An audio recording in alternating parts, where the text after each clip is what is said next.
Assalamualaikum warahmatullahi wabarakatuh. Halo halo, apa kabar Anda semua? Semoga selalu dalam keadaan sehat walafiat, tetap semangat. Tidak terasa ini besok tanggal 31 Januari 2023 itu NU akan akan berusia 101 tahun. Ini usia yang cukup tua ya, walaupun kalau dibandingin Muhammadiyah memang lebih saudara muda lah NU itu. Dan kita lihat sekali, beda sekali sekarang ini kan kelihatan NU itu dalam pilpres kali ini terpolarisasi, apalagi dengan munculnya Muhaimin Iskandar sebagai calon wakil presiden dari pasangan Amin ya, wakil presiden dari Anies Baswedan. Dan PBNU yang di bawah Yahya Stakuf kan sejak semula menyatakan bahwa mereka tidak ingin terjebak dalam soal dukung-mendukung dalam pilpres. Tapi kelihatan sekali ya, sekarang ini ada kecenderungan beberapa personil di PBNU itu ya terseret ke arus politik dan mendukung salah satu pasangan calon presiden. Dan makanya ketika saya baca kemarin ada Gusmus, ini Mutasyar PBNU atau Dewan Penasehat ya, kalau gitu mungkin ya pasnya namanya itu, dia menyatakan kalau kemarin pidatonya ada menyinggung soal capres, dia akan keluar dari ruangan. Karena kata dia tugas NU itu memenangkan rakyat Indonesia, bukan memenangkan capres. Nah, saya akan ajak Anda untuk ngobrol dengan ini. Orang selalu mengenalnya sebagai mantan juru bicaranya Gus Dur, tapi sekarang kalau nggak salah dia bergabung di Timnas Amin, ya namanya Mas Adi Masardi. Assalamualaikum Mas Adi. Waalaikumsalam warahmatullahi wabarakatuh, Bung Hersut. Itu benar ya? Anda sekarang gabung di sana ya? Ya, saya kan diajak oleh dua orang itu. Hmm. Satu teman saya, Anies Baswedan. Kemudian Oke. teman lama saya, Muhaimin mengajak. Ya udahlah kita ikut. Yang Oh, penting membangun bangsa, iya, kita ikut. gitu-gitu ya. Dan dan saya bilang saya nanti akan menjelaskan porsi saya. Saya tidak akan mau tampil-tampil begitu kecuali di grassroots NU Hmm. menjelaskan posisi NU dalam politik, terutama Mhm. dalam pilpres ini. Hmm. Jadi apa yang terjadi sebenarnya dengan PBNU? Karena sejauh-jauh hari sebelumnya Yahya Stakuf itu sudah menyatakan bahwa dia minta agar PBNU tidak ditarik-tarik ke wilayah politik. Tapi belakangan kelihatan sekali bahwa personil NU PBNU itu cenderung pada salah satu calon. Kita sebut 02 lah begitu ya.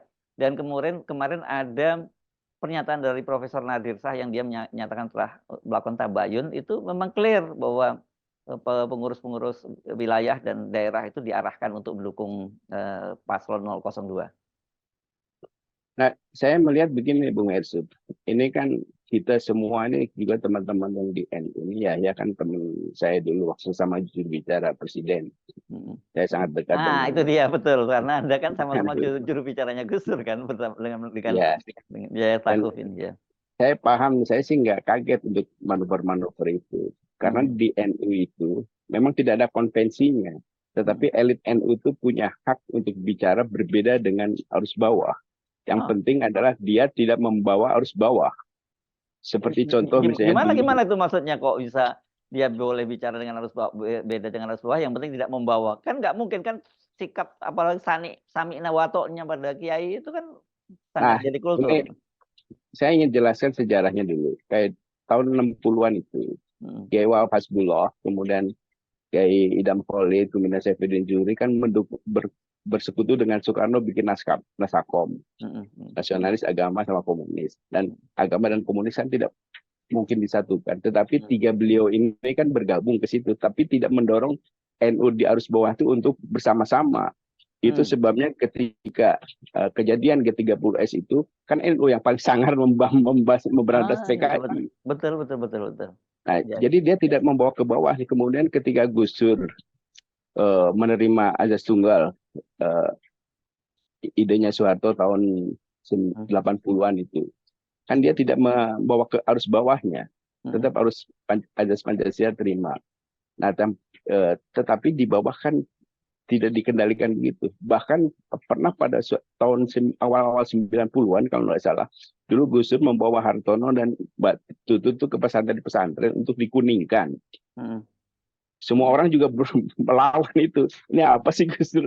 Apa sih kiai-kiai itu membuat? Tetapi mereka paham bahwa harus bawah di NU itu tahu apa namanya isyarat-isyarat politik para kiainya. Dia samina watona tapi tidak membantah, tapi karena tidak ada perintah Hmm.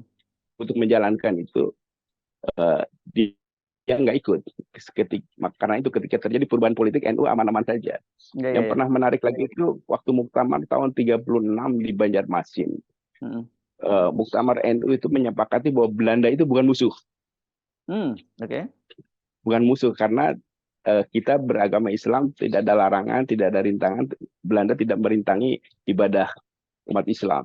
Mm. Tapi kan kita tahu waktu itu Belanda memang kuat. Kalau NU melawan pasti dilibas. Jadi Mm-mm. cara menyelamatkan organisasi itu Mm-mm. Oke. itu NU paling canggih itu. Tetapi Ya. ketika tahun 45 Mm. eh, Kiai Hasyim Asy'ari kan mau mengeluarkan resolusi Resolusi jihad jihad. untuk Iya, melawan, iya. Iya. instruksi lawan. Mm. Nah, itu Mm. bisa begitu. Jadi nah, jadi saya melihat bahwa ini pernah saya bertanya kepada Gus Dur. Gus dulu itu kenapa Gus Dur ikut Orde Baru, ikut menuntun Hartono ke pesantren-pesantren. Mm. Jawaban dia, tahu nggak Pak? Mm. Anda belum pernah berhadapan dengan monster. Oh, oke. Ya, ya, ya, ya. Nah, saya melihat apa yang dilakukan oleh Yahya, oleh Saifullah Yusuf, oleh Khofifah misalnya. Saya Mm. merasakan itu atmosfer yang pernah disampaikan Gus Dur. Ini yang dilawan itu monster. Mm. Jadi harus diikuti. Sampai saat ini nanti pada titik lemah, mengetahui titik lemahnya dia akan berbalik. Dan Nah. Mm. itu sebabnya kemarin itu di di acara Muslimat tempo hari di Senayan itu Senayan kan ya. Khofifah juga tidak menginstruksikan untuk Muslimat untuk ikut paslon tertentu. Mm. Yahya juga tidak menginstruksikan Nahdien untuk ikut paslon tertentu. Nah, itu sebabnya saya percaya bahwa NU itu tetap satu. Mm. Apapun yang terjadi konflik-konflik di elit itu tidak akan berpengaruh kepada NU. Mm. Sejarah membuktikan hal itu banyak sekali. Ya, ya, ya, Nah, ya. yang sering terjebak ini kan orang luar. Orang Mm. luar ikutan konflik elit NU, akhirnya mental sendiri. Contoh tahun 94 lah, Mm. ketika Muktamar Cipasung. Ya, ya, ya, Kita ya. konflik antara Gus Dur dan Abu Hasan. Soeharto masuk ke situ, Soeharto yang terpental situ. Mm. Mm. Habis selesai itu ya mereka akur lagi. Mm. Karena mereka ini kan punya dalil-dalil yang eh, mempersatukan kerabat itu lebih penting daripada eh, Mm. memisah-misahkan. Karena itu setelahnya. Nah, saya juga pernah terjebak di situ, Bu Heru. Saya ingin cerita aja Mm. bahwa orang luar kan menganggap bahwa pertarungan antara Gus Dur dan Maturi itu serius. Ya. Mm. Nah, ketika saya ikut masuk ke situ dan kemudian saya lapor kepada Gus Dur, Gus Maturi marah dengan pernyataan saya. Tahu apa jawab Gus Dur? Mm. Saya pengen nggak usah ikut-ikutan, biarin aja. Itu Maturi teman saya. Coba begitu. Kita pikiran kita Jangan-jangan ini dengan dapat Muhaimin masukan. juga begitu dong. Gimana kalau dengan Dengan Muhaimin sama dengan juga? Muhammad kurang lebih seperti itu juga karena Gus Dur pada akhirnya paham juga apa yang terjadi di situ. Nah, Mm. kemudian saya pernah terlibat juga konflik antara Muhaimin dan Saifullah Yusuf tahun 2005 menjelang Mm. Muktamar PKB di Semarang. Saya yang terpental. Oh ya, Nah, saya gimana tuh? terpental dan mereka kan dua orang ini kan bersaudara. Iya, iya, iya. Bersaudara jadi besok lusanya bisa ada haul bersama, bisa istighosah bersama. Nah, kita orang luar yang masuk. Nah, itu sebabnya ketika ada konflik, Mm. pasca konflik Mm. Muktamar Boyolali antara Gus Dur dan Hasyim Muzadi, saya nggak Mm. ikutan. Ikutan sudah pengalaman.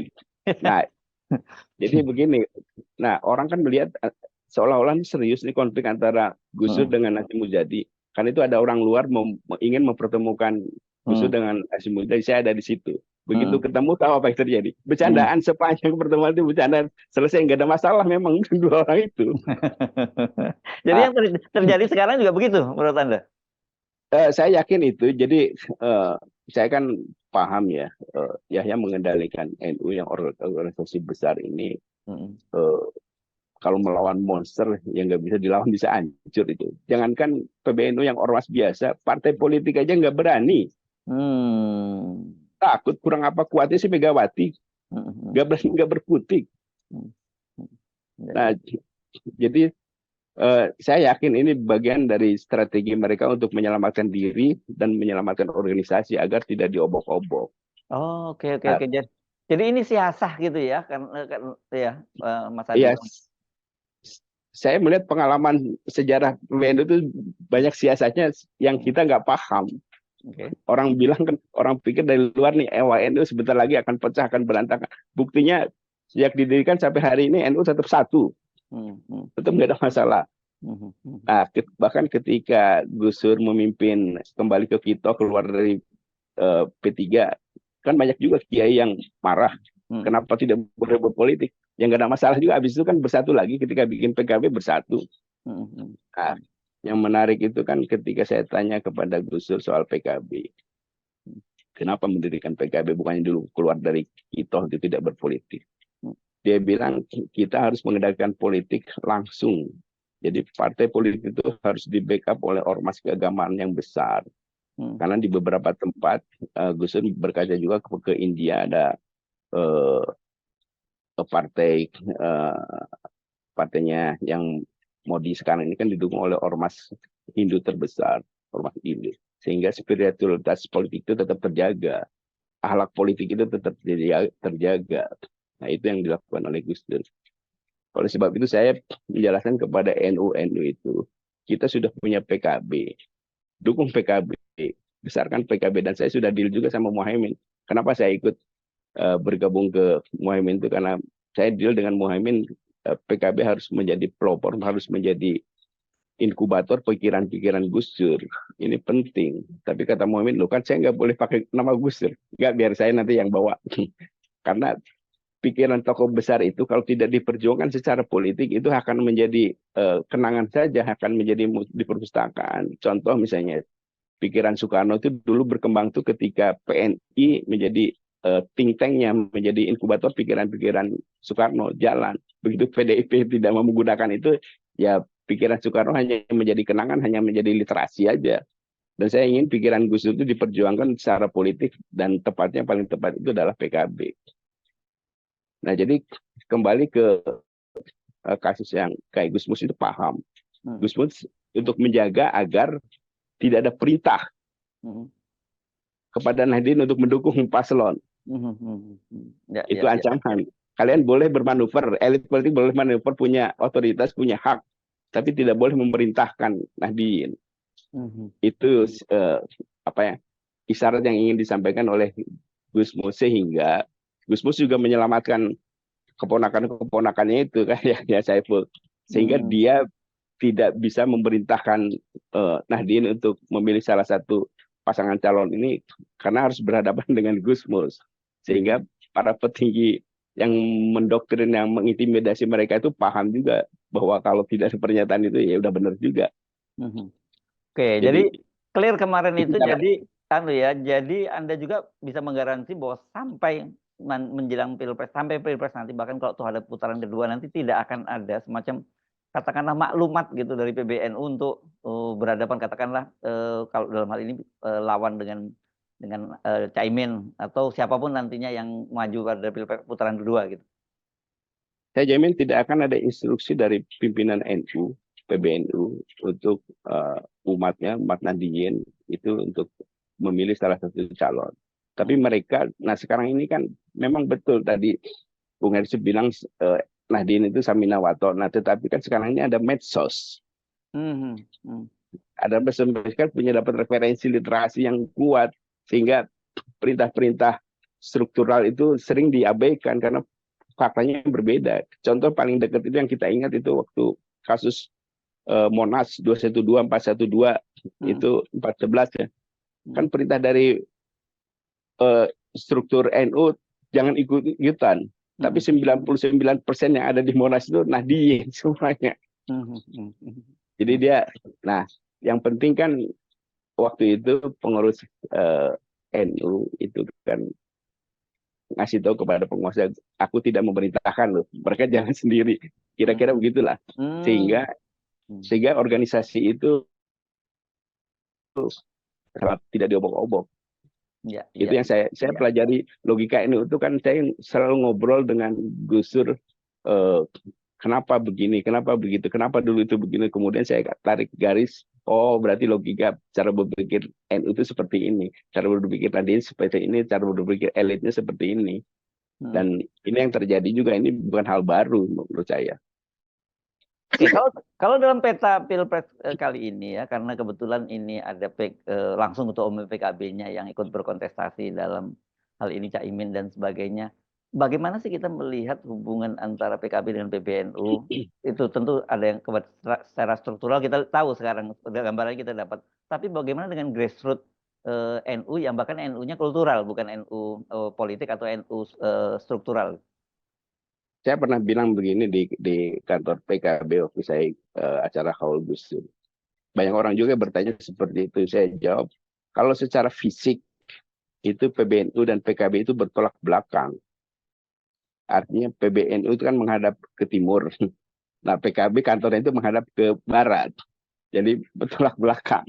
Nah, tetapi kalau keduanya istiqomah berjalan lurus, itu saya bilang kan bumi itu bulat, pasti akan ketemu di tengah. Nah, kalau nggak ketemu pasti ada yang menyimpang. Siapa yang menyimpang kita lihat nanti. Tapi secara organisasi memang berbeda. NU itu yang mengurus administrasi, mengurus perkumpulan. Tetapi grassroots-nya, Nahdliyin-nya itu kan dikelola oleh para kiai. Mereka yang mengurus pesantren-pesantren. Nah, yang menarik itu hari ini pesantren Nahdliyin, kiai-kiai itu kan lebih banyak dirawat oleh teman-teman PKB. Karena mereka punya eksekutif, punya bupati, punya gubernur, punya legislatif yang bisa berinteraksi terus-menerus. Nah, kenapa bisa begitu? Karena sekarang ini, sejak 20 tahun belakangan ini, pesantren itu hampir kehilangan sumber daya yang bisa membuat mereka eksis. Contohnya misalnya, dulu itu kan pesantren itu orang miskin, orang kaya belajar di pesantren. Yang kaya bayar lebih mahal, yang miskin kadang-kadang bisa gratis. Sekarang ini kan yang masuk pesantren orang miskin semua. Anak orang kaya kalau bermasalah baru masuk pesantren kan. Nah, sumber daya itu berkurang. Nah, teman-teman di PKB itu menjembatani bisa memenuhi kebutuhan sumber daya itu. Dan yang menarik lagi sebetulnya kondisi pesantren hari ini itu di staf pengajar. Staf pengajar itu kan di situ hanya dapat transport aja. Transport kemudian keikhlasan. Nah, ketika harus mengajar di pesantren misalnya, kemudian ada tawaran dari sekolah yang lebih profesional, kan bisa mengurangi jam pelajaran di pesantren, mengurangi akhirnya hilang. Nah, kemudian diganti oleh juniornya. Ya. Nah, itu problem di pesantren. Itu bukan tugasnya PBNU ya itu, hal semacam itu. Secara organisasi memang harus tugasnya itu, tetapi sumber daya PBNU kan juga terbatas.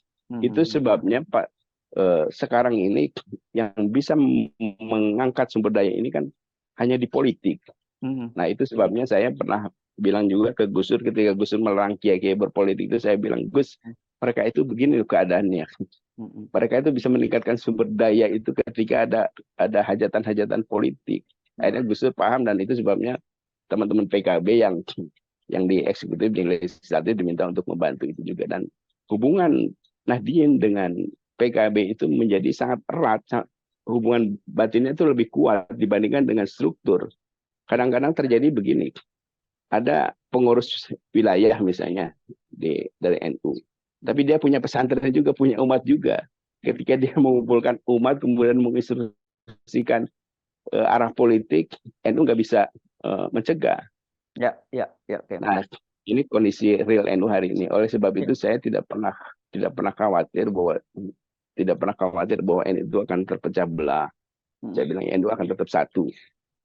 Ya, oke. Pertanyaan saya begini kan, ini bukan untuk pertama kalinya tokoh NU digandeng menjadi calon wakil presiden ya, Mas Hadi ya. Ada yang jadi, yang tidak. Pernah Pak Hasyim Muzadi, bahkan pernah ketua PBNU. Terus kemudian Solahuddin Wahid itu Zuriyah kan NU ya di situ malahan ya. Itu gagal. Tapi yang terakhir Pak Ma'ruf Amin itu berhasil dengan Pak Jokowi. Kalau gitu apa yang membedakan Caimin ini posisinya dibandingkan dengan yang lain-lain tadi, dengan Pak Kiai Hasyim Muzadi, dengan Kiai Solahuddin Wahid, dan juga dengan Kiai Ma'ruf Amin? Nah, waktu itu kan ada konflik-konflik politik yang di grassroots. Nah, yang masalah itu ketika di lapangan. Nah, Pak Hasyim kan juga tidak menggunakan perintah untuk Nahdliyin. Nah, sementara instrumen di bawah itu bisa pendekatan per kantong-kantong NU.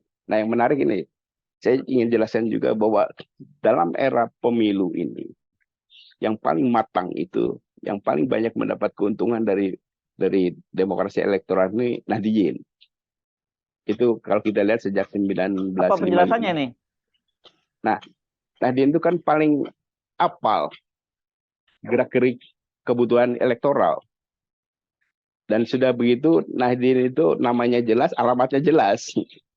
Kalau Muhammadiyah kan nggak jelas tuh. Di mana alamatnya, di mana kantong-kantongnya. Itu sebabnya NU yang selalu digarap. Nah, Gus Dur memahami ini, NU itu bukan peternakan suara, bukan ladang suara. Ini Gus Dur ingin membuat NU itu menjadi sesuatu, menjadi entitas politik. Itu sebabnya dia mendirikan partai politik sendiri dengan PKB itu, agar ada kemandirian politiknya, tidak hanya sekedar digambarkan sebagai ladang suara atau peternakan suara. Nah, orang luar banyak yang tidak melihat itu. Kayak Erick Thohir misalnya. Erick Thohir menganggap, wah ini NU itu ladang peternakan suara. Dia masuk ke situ, dia kasih makan, kasih kacang-kacang itu tersebar itu. Dia pikir dengan begitu dapat itu. Enggak begitu NU itu. NU yang sekarang ini menjadi entitas politik. Dan yang menarik ini yang saya lihat juga banyak dilupakan oleh teman-teman muda NU itu, bahwa NU itu menjadi entitas politik, menjadi besar itu ketika Gus Dur menjadikan NU sebagai payung civil society. Dulu kan Bung Ersu paham lah, dulu teman-teman aktivis itu kalau terjadi sesuatu berhadapan dengan sesuatu kan larinya ke Gus Dur, minta perlindungan Gus Dur. Nah, sehingga NU itu menjadi kokoh sebagai kekuatan politik untuk memayungi civil society, gerakan masyarakat sipil untuk melawan penindasan. Nah, ketika simbol-simbol NU masuk ke dalam pemerintahan menjadi bagian dari penindasan, ya tidak dihormati lagi NU. Nah, ini yang tidak dipahami oleh teman-teman muda NU. Harusnya kan tetap menjadi payung civil society, tidak berpolitik, tetapi politiknya politik kebangsaan. Dan kita lihat sebetulnya kemarin itu, kalau Muhaimin tidak menjadi cawapres, saya yakin NU itu akan dianggap sebagai ladang suara aja, titik. Kayak contoh misalnya ketika Ma'ruf Amin diambil itu kan karena melihat ini peternakan suara nih, kita ambil tokohnya. Nah, ketika Muhaimin muncul bahwa tidak, NU itu entitas politik diwadahi oleh PKB, kemudian akan memperjuangkan kepentingan Nahdien secara politik. Dan itu sebabnya kalau kita perhatikan, setelah Muhaimin menjadi cawapres, NU kan kembali bersinar, kembali menjadi orang dihormati, orang berebut kembali. Sebelum ini kan nggak ada. Menganggap NU itu hanya ladang suara, hanya peternakan suara. Nah, oleh Muhaimin ya, sebetulnya kalau kita lihat dipandang secara jernih, itu bahwa yang mengangkat marwah NU kembali itu namanya Muhammad Iskandar. Yang sebelumnya hanya dipandang remehan dan dipandang sebagai peternakan suara seperti yang kita lihat perilaku Erick Thohir di NU kan, dia merasa punya uang terus bisa menjadi apa saja, bisa memberitahu NU apa saja, enggak begitu. Dan setelah muncul Muhaimin kan semua orang yang menganggap NU sebagai peternakan kan kecewa, kaget bahwa NU ternyata bukan peternakan, bukan ladang suara, tapi entitas politik. Gitu Bung Hestu. Jadi sebenarnya kalau Anda lihat, artinya begitu Muhaimin ini muncul sebagai representasi NU itu bagi NU sendiri gitu, sebagai sebuah organisasi, sebagai jamiah, itu menguntungkan ya begitu ya. Sangat menguntungkan. Apakah itu juga dilihat sama oleh para konstituen kita, grassroots NU itu sendiri? Kalau grassroots NU udah pasti melihat itu. Karena perintah-perintah yang komunikasi langsung Nahdien dengan entitas politik kan dengan teman-teman PKB. Ya. Makanya ketika saya agak khawatir juga soal Ansor nih. Ansor kan di bawah Yakut. Ya. Saya tanya, gimana Ansor? Jangan khawatir Mas. Teman-teman Ansor tuh nyaleknya lewat PKB juga. Ya. Nah, dan Yakul juga sebenarnya kan juga dia pernah jadi anggota DPR dari PKB kan malah kan. Sekarang itu ya PKB, dia itu masih PKB lah pasti darahnya, karena di NU itu kan semua bersaudara nih, cikal bakalnya dari 3 orang itu kan, dari Talim Malin, Kawin Mawin, Kiai Hasyim Asy'ari, Wafas Bula, Bisri Salsuri. Nah, yang menarik ini di kalangan kiai-kiai sepuh itu mereka melihat bahwa Bani Hasyim, keturunan Kiai Hasyim Asy'ari, Hadratus Syekh Hasyim Asy'ari kan sudah melahirkan 2 pemimpin. Wahid Hasyim sama Abdurrahman Wahid Gus Dur. Nah dari Bani Bisri ini, Bisri Tansuri ini Muhaimin kandidatnya. Itu sebabnya mereka akan mendorong pasti Kiai Sepuh itu ke situ. Dan saya kasih ilustrasi gini dulu. Banyak orang lupa pasti mengenai itu sebagai jurnalis pernah paham juga. Tahun 99 di tempatnya di pesantrennya Yahya itu di Rembang. Kiai Khalil Bisri itu mengumpulkan Kiai Jawa Madura untuk mendukung Megawati. Nah, itu karena NU belum punya calon. Tapi begitu muncul nama Gus Dur, kemudian Kiai Fakih, di Abdullah Fakih Langitan bikin forum Langitan mendukung Gus Dur, semua cair kembali, semua berkumpul ke Gus Dur. Jadi nggak ada lagi, apalagi waktu itu kan Kiai Fakih dianggap ulama yang tidak agak riskan dengan pemimpin perempuan. Ada konflik juga di situ, tapi ketika satu kepentingan untuk organisasi, untuk keumatan, Nahdien bersatu. Nggak ada konflik antara yang dulu pernah mendukung Megawati dengan kemudian muncul Gus Dur, nggak ada masalah. Nah itulah menariknya melihat NU. Jadi banyak orang salah melihat NU itu karena dianggap sebagai ormas. Padahal ini kultur, ini komunitas Nahdien yang dibangun oleh berpusatnya kan Kiai Saifuddin Khalil Bangkalan, kemudian Kiai Hasyim, kemudian Wahab Abdullah, kemudian ada Samsul Arifin juga. Mereka tali kawin mawin, saling berhubungan, pesantrennya juga santrinya, kemudian menjadi satu keluarga besar. Nah keluarga besar itu kepemimpinannya itu tidak terlalu struktural. Kepemimpinan itu kepemimpinan kultural, meskipun orang sering membedakan antara NU struktural sama NU kultural. Sebetulnya secara organisasi itu mereka kultural. Ya. Ini kalau dengan mengikuti logika cara berpikir Anda tadi ya, ini bisa bakal banyak yang kecele ini ya, karena merasa bisa memanfaatkan NU atau bisa mengendalikan NU gitu, apalagi mereka katakanlah dalam hal ini pemerintah yang dianggap sudah bisa melakukan PBNU gitu. Dan ini ya seperti juga Soeharto pasti akan salah. Oh, oke. Soeharto dulu juga menganggap kan sudah pegang Gus Dur, kemudian bisa mengendalikan, ternyata berubah. Semua berubah. Nah, Belanda juga saya kira juga begitu, dianggap kan sudah selesai dengan Senoforgronya menetralisir pandangan-pandangan keumatan NU. Nah, pemberontak itu perlawanan tentara itu Hizbullah itu kan kalangan NU yang melawan. Ya oke. Sekarang saya tanya sebagai Timnas Amin ya, saya berharap Anda juga sama objektifnya ketika Anda menjelaskan tentang kondisi NU gitu. Seperti apa peluangnya konsolidasi pemilih Nahdien ini untuk mendukung pasangan Amin, dalam hal ini khususnya Muhaimin Iskandar? Saya yakin bahwa Nahdien itu akan melihat kan track record juga, lihat dari pengalaman, lihat dari komunikasi, semua akan terkumpul ke Muhaimin, akan mendukung Muhaimin. Nah, seperti legenda-legenda, cerita-cerita elektoral di kalangan NU, jadi ada misalnya Bung Hersub datang ke pesantren saya, minta dukungan. Saya bilang saya akan dukung Anda. Nah, begitu hasil pemilu di TPS ada satu suara untuk Bung Hersub. Nah, itu saya. Saya tidak berbohong. Tapi saya tidak. Iya. Oke, tapi yang diharap sebenarnya santrinya semua, tapi santrinya. Tapi kan dia ketika ada protes, kok cuma satu? Ya kan saya bilang saya akan mendukung. Ya saya nggak bilang sama santri-santri yang lain. Jadi beda lagi. Nah, jadi kalau ingin dapat dukungan ketua umum PBNU, dapat dukungan sekjen PBNU, pasti akan didukung. Ya itu aja. Tapi mereka tidak akan memerintahkan, karena perintahnya kalau bertentangan pasti akan dilawan.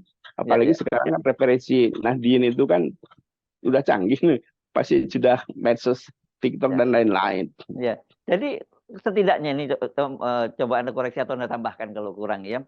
Pertama, ini posisi tentu saja posisi dari Caimin yang itu zuriyah NU lah, ya dianggapkan gitu ya, keturunan para pendiri NU itu tentu punya nilai plus sendiri. Kedua, peran dia sebagai ketua umum PKB, nah yang selama ini justru dalam tanda petik banyak merawat lah ya, atau merawat lah gitu ya para pesantren-pesantren dan Kiai NU itu nilai plus sendiri gitu ya. Nilai plus dan itu yang tidak dilakukan oleh partai lain. Nah, partai lain ini kan Datang pergi aja ya menjelang pilpres, datang pergi menjelang pemilu baru datang. ya. Kalau kalau Muhaimin ini kan menginstruksikan memang karena basis suaranya itu adalah pesantren, Nahdien, ya pasti dia akan day to day itu ada di situ. Apalagi kan Nahdien itu alamatnya jelas dan orang-orang PKB juga alamatnya jelas. Jadi komunikasi dengan mereka itu lebih erat lah, lebih batiniah.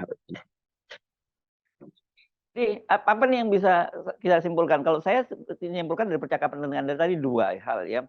Satu, bahwa ini konflik NU ini orang karena menganggap itu sebagai sesuatu yang serius karena salah memahami kultur NU gitu ya. Jadi artinya ini pun nanti setelah pilpres ya mereka bisa yang biasanya dari gegeran jadi gergeran gitu ya. Biasa mereka selalu begitu ya. Yang kedua tentu saja bahwa ini suara dari Nahdien itu akan solid ke Muhaimin, walaupun lembaga-lembaga survei menyatakan bahwa lebih besar ke Prabowo gitu.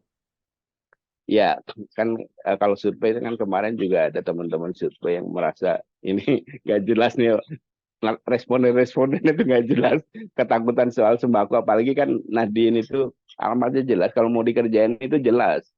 Nah, itu yang dikhawatirkan oleh elit NU itu, kenapa dia lebih fleksibel bukan pragmatis. Kan orang menganggap karena NU itu pragmatis, bukan pragmatis. Dia bersiasat. Jadi jangan sampai keluarganya, organisasinya diacak-acak seolah-olah dia ikut aja. Dan dia tidak, tapi kan yang jelas dia tidak memerintahkan ke bawah itu untuk ikut. Yang penting simbol-simbol itu, dan orang banyak menganggap bahwa ini simbol. Kalau sudah ambil satu orang pimpinannya, itu semua akan ikut. Padahal di NU sendiri, di kultural itu kan tiap daerah itu punya kiainya sendiri. Tiap daerah dari satu kota, misalnya di Jombang aja ada Denanya, ada Tebuireng, itu kan kayak umat beda-beda pilih anutannya. Ya lebih banyak lagi kalau Jombang, malah banyak lagi. Jadi sebenarnya ya ini karena apa ya, kaidah fikihnya itu membuat NU itu terlihat lentur gitu, dan orang luar memahami itu sebagai sikap pragmatis ya, begitu ya. Padahal saya bilang tidak pragmatis. Kayak saya kasih contoh kan dulu ketika NU menerima Nasakom kan bukan pragmatis, ini siasat. Buktinya ketika terjadi gegeran kan NU paling depan melawan PKI. Kemudian ketika Azas Tunggal yang melawan Soeharto paling kenceng kan Gus Dur. Dan saya kira kalau sekarang sudah ada korbannya sebenarnya, yang Anda sebut bolak-balik tadi, Erick Thohir ya, begitu ya. Walaupun dia sudah seperti apa-apa, kan PBNU bilang, loh yang punya menentukan pencalonan bukan saya, tapi bahwa saya mendukung Anda ya sudah saya sampaikan, kan gitu. Nah itu. Jadi saya yakin betul NU itu kan sudah puluhan paling matang dalam menghadapi politik elektoral. Karena itu dia paling solid dan paham bagaimana bermain di politik elektoral. Hanya NU yang paling paham di Republik ini. Yes, oke. Baik. Terima kasih ini Mas Adi, cukup mencerahkan perspektif Anda, tapi dengan cara begitu bukannya Anda bongkar rahasia NU nih. Nah, itu kan sehingga orang juga akan sulit menggalang NU, karena nggak bisa dalam sekejap mata. Ini harus puluhan tahun. Nah, PKB ini kan tokoh-tokohnya, orang-orangnya kan bertahun-tahun ada di kelompok itu. Jadi nggak mungkin kalau Bung Heri datang ke satu pesantren, kemudian satu pesantren ikut semua. Nah, itu yang berat. Jadi dia diterima gitu, diajak nongkrong rokokan bareng gitu, tapi buat soal milih lain lagi gitu ya. Nah, jadi penjelasan singkatnya begini, bahwa NU itu bisa dibeli, bisa, saya jamin bisa. Tetapi siapa yang membeli dan bagaimana caranya, itu penting. Jadi seperti pusaka lah, pusaka kan orang bilang nggak bisa dijual, tapi bisa dijual belikan. Ada mas kawinnya, cocok apa enggak? Nah, itu. Nah, itulah NU. NU itu pusaka elektoral. Oke, baik, makasih Mas Adi Masardi, juru bicara Gus Dur Forever, dan juga Timnas Amin. Assalamualaikum warahmatullahi wabarakatuh. Waalaikumsalam warahmatullahi wabarakatuh.